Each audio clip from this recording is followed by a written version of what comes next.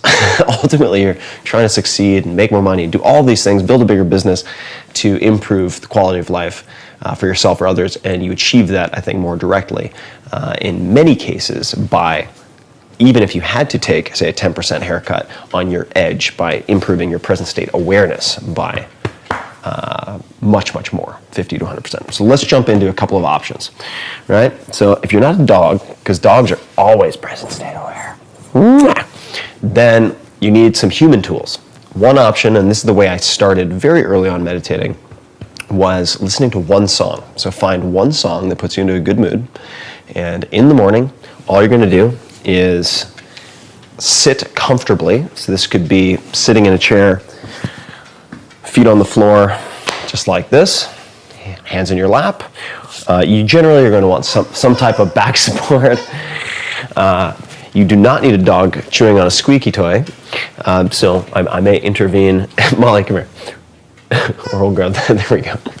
Or you can sit like this, which is how I tend to sit when I meditate. So this is not full lotus, this is half lotus. It's not even half lotus, it's really just one foot tucked into the crease of my calf and thigh. And then I'm going to kind of pull the butt cheeks so that I have a nice little seat here, back flat. And then my hands are either going to be in my lap like so, or I will actually post my hands on my thighs like this, which can also help if you have a tendency of slouching to keep your back straight. All right, listen to one song. For me, it was We're Gonna Party Like It's 1999, Prince. It's hard to be stressed out, worrying about things if you listen to that song, trust me. You can pick whatever poison you like, but this was shared with me by Kamal Ravikant. And he suggested listening to one song, doing nothing in particular other than listening to the song and breathing, and that's 3 to 4 minutes. That's it. So you could try that in the morning. Think of someone in your life who could use some of Tim Ferriss's motivation and share this video with them. I'm going to leave you with this quote before you go. Tomorrow becomes never, no matter how small the task. Take the first step now, by Tim Ferriss. So just do it. Just start now. Don't procrastinate. Do it right now, whatever you've been trying to do and putting off. If you want to watch more videos like this, click this video over here or this video down over here, and I'll see you in the next video. Have an amazing day.